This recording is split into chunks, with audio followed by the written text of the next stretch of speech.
হরে কৃষ্ণ। রাধে রাধে বন্ধুরা, আজকে আমি আছি বোন রাধা কৃষ্ণের মন্দিরে। আর এখানে প্রতি বছর বছর অনেক বড় করে পুজো হয়, অষ্টপ্রহর হয়, আর অনেক মানুষ হয়। আজকে হলো দ্বিতীয় দিন। এই সামনে দেখতে পাচ্ছেন আপনারা রাধা কৃষ্ণকে। আর এখানে হবে জলকালীর পুজো।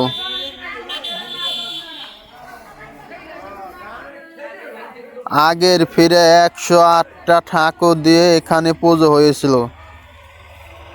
এই ফিরে যে কোনো একটা সমস্যার কারণে 108টা ঠাকুর দিয়ে পুজো করতে পারে নাই।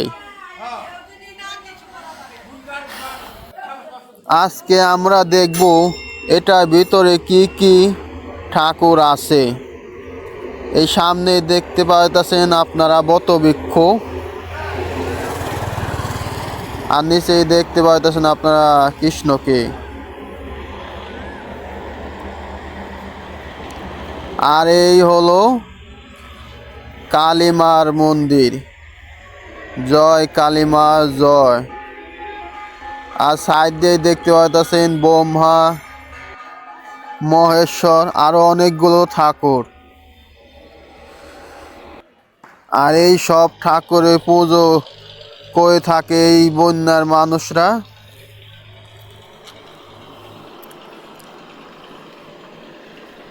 আর এই সাইটে আপনারা দেখতে পারবেন দুর্গা মন্দির।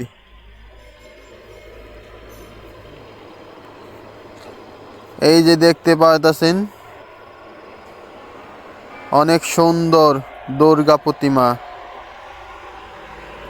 আর এই সাইটে দেখতে পাচ্ছেন রাধা কৃষ্ণকে, অনেক সুন্দর।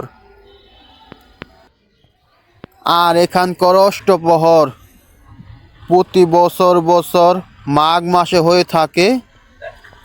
আপনারা যদি একবারও না এসে থাকেন, একবার এসে দেখে যাবেন। অনেক ধুমধাম করে হয়। আশা করি আপনারা সবাই বুঝতে পেরেছেন। আর আমার ভিডিওটা যদি আপনাদের ভালো লেগে থাকে, একটা লাইক আর একটা সাবস্ক্রাইব দিয়ে আমার পাশে থাকবেন।